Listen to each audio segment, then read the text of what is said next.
Andrew, do you take this potential-filled yet ultimately disappointing film as your next review? Yeah, I guess.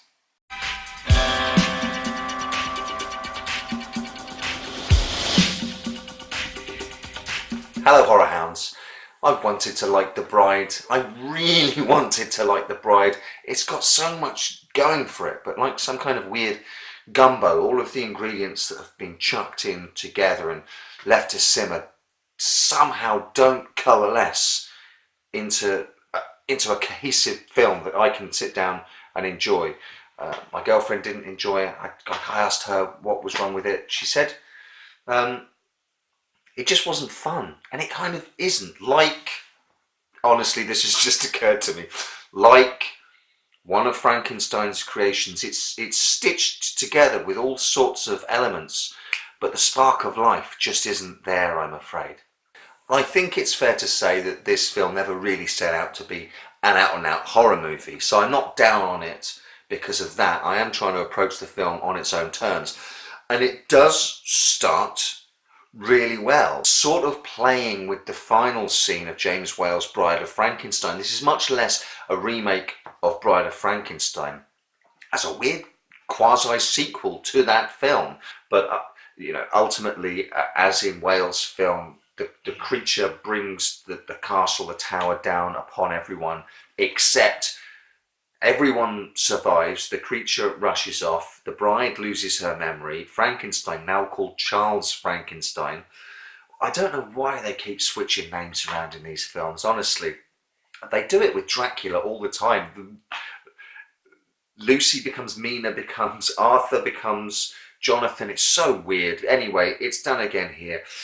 Charles Frankenstein, played by Sting, finds that she's lost her memory, and he decides to raise her as his ward, claiming that she was found amnesiac in the woods, and he's going to do a little experiment to see if he can educate her to be an equal to men, a new woman, as it were. So he's created her body, and he now wants to create her mind, someone the equal to man. And the idea, as expressed by the director Frank Rodham, was to do a feminist take on the Frankenstein story, and I don't see how he gets that at all. All right, there are a couple of scenes where she rebels and says, I'm not your property and you can't do with me what you want. I'm going to do what I want. Fine. There's far less subversion of the text going on in this than there is in James Whale's Bride of Frankenstein. If you want to see something that really, subtextually subverts the norms of cinema and the like, check out that film. It does far more, far subtly. It goes further than this film bothers to. And this just seems to be, no one seems to really bother. I don't understand what the story is, really, because it's not just the story of the bride and Frankenstein trying to mold her and her rebelling, or potentially becoming this independent, free-thinking woman, the equal to men. In which case, she's the creation of a man. If he's succeeded, how's that feminist? I don't get it. It's not even just that story. It's two stories, because we follow the parallel strands of the bride, Eva, and the creature who runs away, and is named Victor. Okay, now the creature is called Victor. Let's just let it go. The creature befriends a midget played by David Rappaport that you will have seen in Time Bandits. He has a dream to go and make money at the circus and then go to Venice. And basically, nary the two shall meet. And both stories are kind of treading water until they get to the end and inevitably join back up again. And then that's sort of perfunctorily over, and it's all perfunctory.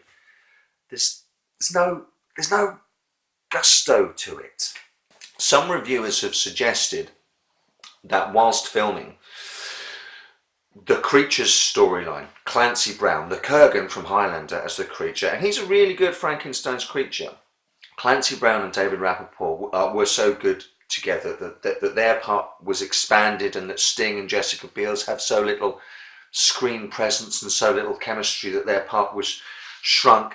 And I can maybe kind of buy that. I actually don't lay any of the blame at Sting and Jessica Biel's feet at all. If you actually watch the flick, then they're given so little to do. Their story treads so much water just until the time when she inevitably sort of like turns on Frankenstein and says, "No, I'm not your property." And he goes, "Well, actually you are. And guess what? Now I've decided that I don't want an independent, free-thinking woman. You're going to be mine, and I'm going to rape you tonight. Tonight's your wedding night."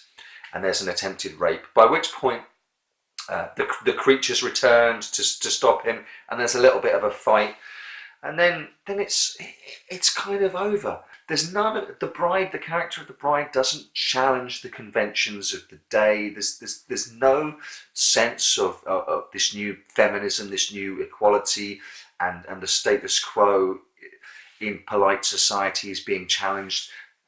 If that's what he wanted to do, make that film, tell that story. There's an interesting story there to be told. It's kind of all over the place. It's a little dreary, to be honest, and I don't know why, because all the elements are there for a really fascinating take on the Frankenstein myth.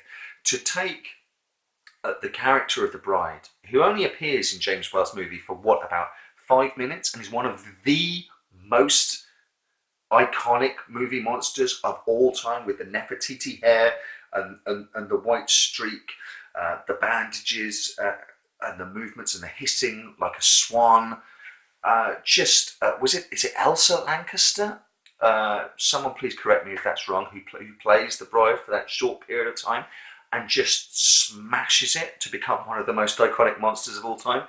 This film's got 2 hours to breathe in, and 2 stories to tell. Yet both of those stories could be told in half an hour, 45 minutes each. There's so much time wasted and so little focus on either of the 2 stories, and then when they come together at the end, there's a bit of a fight, and then it's done. But I'll tell you what I will say.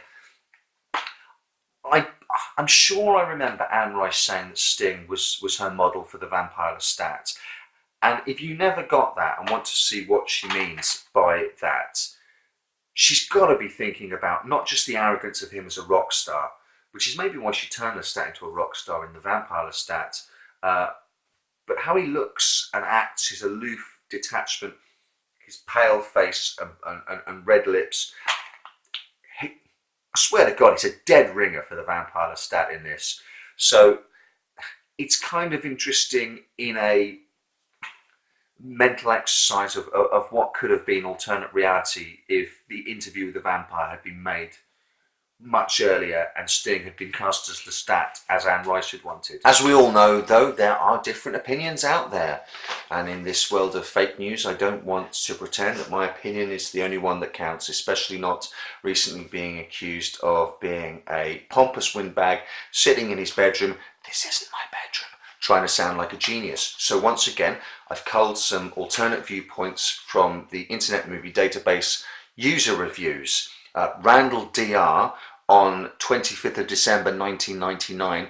Randall, I salute your dedication posting movie reviews on Christmas Day, and yet here he did. Is it just me, or did Jennifer Beals and Sting completely disappear? The most attention, thank God, is paid to David Rappaport and Clancy Brown. David is extremely good. His character is truly touching. He brought the only life into the movie. He was a wonderfully talented actor and seemingly a sweet guy. He was so incredible in this movie. The movie itself was terrible. Sting is disgusting, but it was nice seeing Carrie Elwes as a baby. Now, Christine is going to take exception to this because on 16th of January 2004, she said, "I love Sting so much. He's one of my favourite artists, and I saw this movie on HBO, and I saw his name. So I'm thinking, it's got to be good." It was kind of stupid. But you do see a young Sting and Carrie Elwes. They saved the movie. The love story between the monster and the bride is kind of low. I'm not sure if I'd watch it again. I kind of agree with you there, Christine. And finally, Jacob John Taylor 1, who I've quoted in my previous review, who I've become mildly obsessed with because his reviews are, I mean, genuinely, I'm not taking the mickey. He has a precision and a very specific furrow that he ploughs for his reviews. John Jacob Taylor, one on the 22nd of April 2016, said, "This is a sequel to Frankenstein. It is pretty good. It is scary. It has a great storyline. It also great acting. It also has great special effects. This one of the best horror movies from the 80s. If it does not scare you, no movie will. 5.3 is underrating it. This is a true horror classic. It is kind of a love story, but still, it is a very good movie. It is a great monster movie. Dr. Frankenstein, he's a bad guy, and the monster is a good guy. So it is not quite the traditional Frankenstein movie. Frankenstein 1931 is better, but still, this is a good movie. The Bride of Frankenstein is better. This is better than Frankenstein 1910. It a great film."